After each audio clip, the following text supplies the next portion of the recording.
ይህ ገራሚ የዩቲዩብ ቻናል ነው። ገራሚ ዩቲዩብ ቻናል የሚያደምጡትና የሚመለከቱት ብቻ ሳይሆን የሚሳተፉበት የዩቲዩብ ቻናል ነው። የዩቲዩብ ቻናላችንን ሰብስክራይብ፣ ላይክ፣ ሼር በማድረግ ለሌሎች ተደራሽ እንዲሆን ያድርጉት። ገራሚ ዩቲዩብ በገራሚ የማስታወቂያና የሚዲያ ስራ ብቻ የሚገርም ነው። ኬቤ አይዋ ጊዳይሻሙና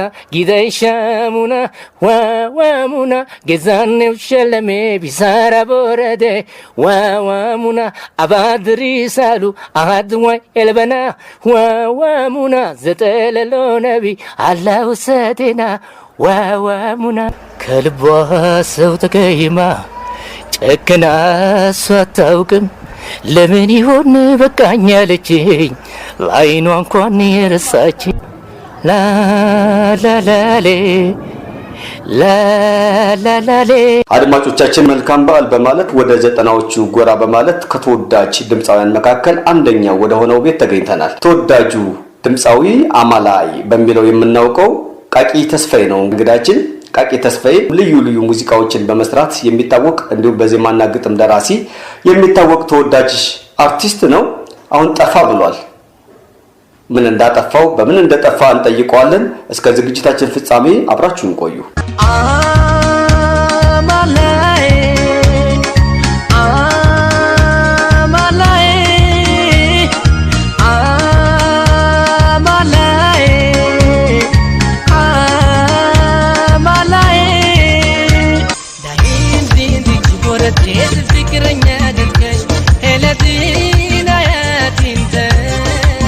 የምትጓዥበት ጎዳና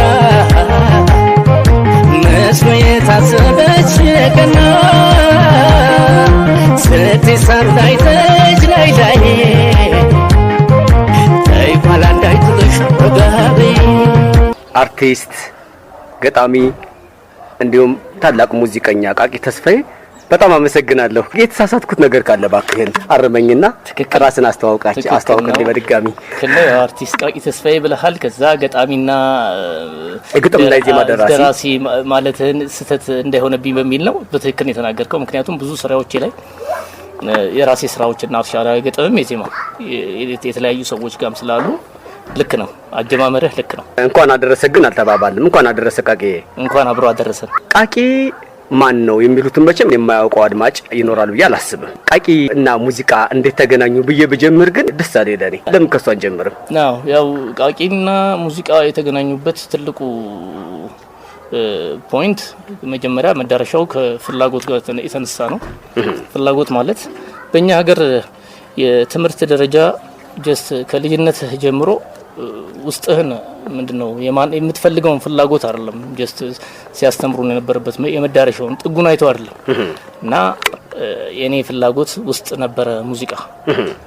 ዜን ያው ትምህርትህን እየተማርክ ደግሞ ፍላጎትህን አዲስ አበባ ውስጥ ነው ያገኘሁት።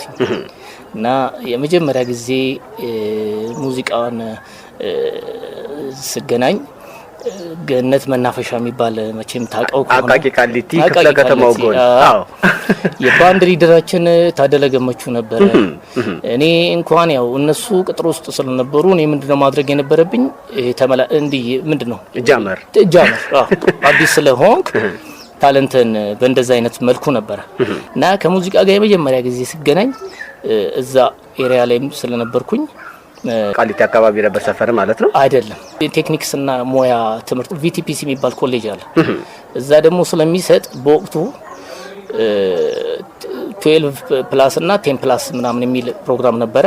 እዛ ከሐረር ተፈትነን እንትኑን እዚህ ያገኘን ትልቅ የውጪ ድርጅትም ስለነበረ የትምህርት ድሉን ማለት ነው የውጪ ድርጅትም ስለነበረ ያው ቁጭ ብለህ እንትን ከማለት ሌላ ደግሞ ሞያ ያው በሞያ ውስጥ የሆነ ትምህርት እየተማርክ ግን በፍላጎት ውስጥ ደግሞ ትልቅ የራስ ፍላጎት የኔን ፍላጎት ደግሞ ገነት መናፈሻ እዛው አካባቢ ነበርና መቼም ያው ቃሊቲ ናቸው ሁለቱም አካባቢ እና እዛው አካባቢ ደግሞ መኖሩ ምንድነው ግጥምጥሞሽ ሆነ።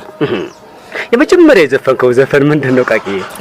ልክ ስንመረቅ ላይ ይወጣው የቴዲ አፍሮ ዘፈን ከልቧ ሰው ተቀይማ ጨክና እሷ አታውቅም ለምን ይሆን በቃኝ አለችኝ ለዓይኗ እንኳን የረሳችኝ የሚለውን ነው።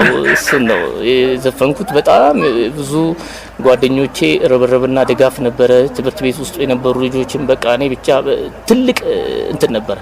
ያው የሙዚቃ ግንኙነቴን ስለሆነ እየጠየቀኝ የነበረው የግንኙነቶቼ መስመር ላይ ናቸው። የመጀመሪያው አካሄድ በዚህ ነበር። በቴዲ አፍሮ ተጀመረ። ከዛም የመጀመሪያ ወደ ህዝብ ያደረሰህን አማላይ የሚለው ዘፈን ወደ አድማጭ አደረስክ። ስለ አማላይ እናውራ። አማላይ ማናት? ወይ ደግሞ አማላይ እንዴት ተሰራ?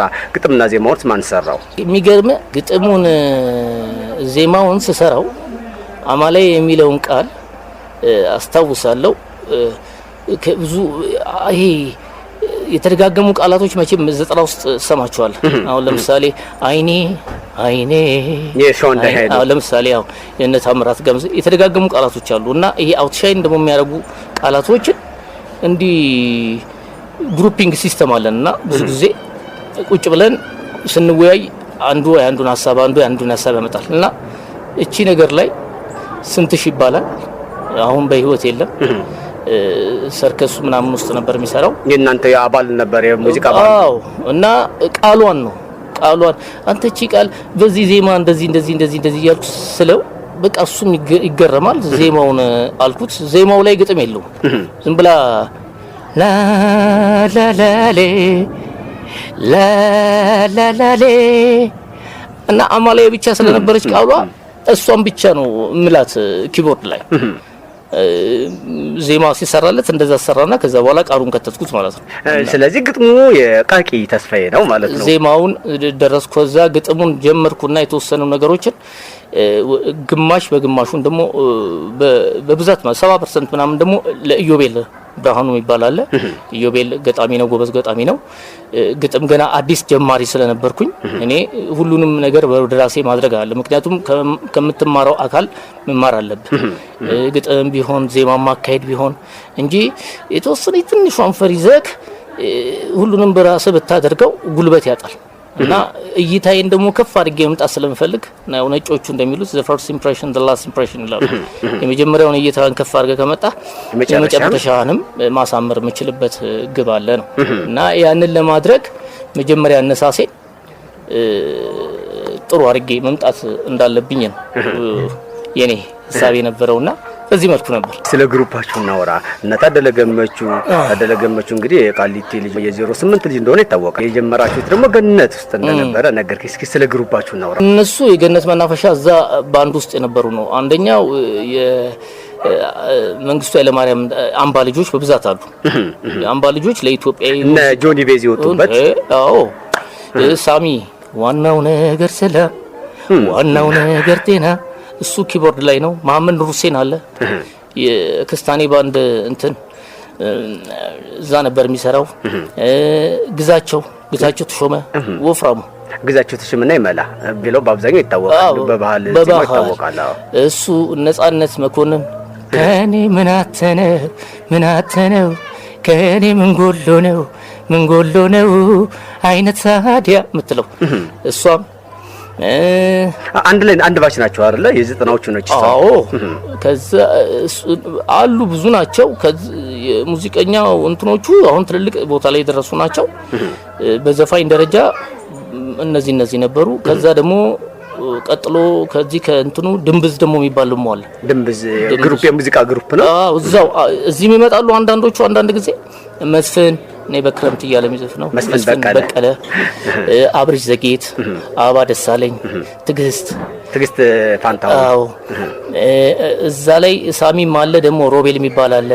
አሁን ቅድም ያልኩ እንደዚሁ አሁን በህይወት በሌለው ደግሞ አንድ የተለያዩ ደግሞ አሉ ያልወጡ ከዛ እንትን ውስጥና ይሄ ግሩፕ አስታውሰዋለሁ። ከዛ በኋላ ነው ወደ ናይት ክለብ ራዝማታ ደግሞ ስንገባ ከትላልቆቹ ጋር ደግሞ መገናኘትም እና በደረጃው ነው እንግዲህ እየሄደን የነበረውና የግሩፓችን እንትን በየቦታው አንዴ ከድንብዝ አንዴ ከገነት መናፈሻ ምናምን አሁን ማጣቀስልህ ከብዙ ሰዎች ጋር ስትገናኝ ወይ በክለብ ወይ ደግሞ በሚሰሩበት ቅዳሜና እሁድ ናቸው እነሱ በወቅቱ። በቅዳሜና እሁድ ብቻ ነው ከ10 ሰዓት ጀምሮ ይጀምርና ማታ 3 ሰዓት 4 ሰዓት ያልቃል። የእርስ በርስ መተሳሰብ አለ፣ የእርስ በርስ ገጠመኞች አሉ፣ መፋቀሩም አለ ይባላል እኮ በዘጠናዎቹ። ብዙ ጊዜ እንደው ብዙ ቃለ መጠይቆች ላይ ዘጠናዎቹ እና ኢትዮጵያ የምትለውን ነገር በጣም ታዘወትራታለህ። ስለሷ ብናወራ ደግሞ ደስ አለኝ። እሱ ምን ማለት ነው? እኛን ማህበረሰቡ ያሳደገን ማህበረሰብ፣ በኢትዮጵያ ውስጥ ስትኖር ያሳደገን ማህበረሰብ በእውነት ኢትዮጵያዊ ሽታ ያለው ማህበረሰብ ነው። ጎረቤት እንጀራ ባይኖር እናት ከዚህኛው እንጀራ ከዚህ ተወስዶ ወጥ ከዚህኛው ተወስዶ ትክክለኛ ይሄ ማህበራዊ ህሴትን የምታይበት ሀገር ነውና ጎረቤት ጋር እኮ ያደገ ሰው አለ። አድጎ ምን ማለት ነው ስትል ይሄ በሌላው ሀገር ውስጥ አለ በጣም እና የዛ ትሩፋት ነን እና እዚህ ጋር ልልቀቅ ብትል እኔና አንተን አለመተሳሰብ አንችልም። እና ቅድስት ኢትዮጵያ ማናት ደብሩ ተብለ ስንሰበክ ሲነገረን እና በትምህርት ቤት ውስጥ አታችመንቱ ለዚህ ሆኖ ትውልድ ላይ መስራት አለብህ የሚባለው እና እኛም ከኛ አይምሮ መፋቅ አልቻለችም። ኢትዮጵያ ከኛ አይምሮ ሊያላቋት አልቻሉም። የፈለከውን የብሔር ስብጥር ብታመጣ በኢትዮጵያ አቀፍ ውስጥ ነው። ለኔ እንደው ብሔር በእግዚአብሔር ውስጥ ነው ያለው ብዬ ምለው እግዚአብሔር ብሔር ማለት ነው ሀገር ብለው ይተረጉሙታል። ሀገር ብሔር ሲባል ሀገር ተብሎ ይተረጉማል አይደል? እግዚአ ካልክ በኋላ ብሔር ነው የምትለው። በእግዚአ ብሔር ውስጥ ነው ዓለም የዓለም ተረዳ ብሔር በሱ እቅፍ ውስጥ ነው እና ይሄ ፈሪሃ እግዚአብሔር ያለው እምነቱን በሙስሊም ሆነ በክርስቲያንም ቢሆን ፈሪሃ እግዚአብሔር ያለው ብሔሩ በአምላክ ውስጥ እንዳለ ነው እንጂ ብሔሩን ራሱ ያውቀዋል።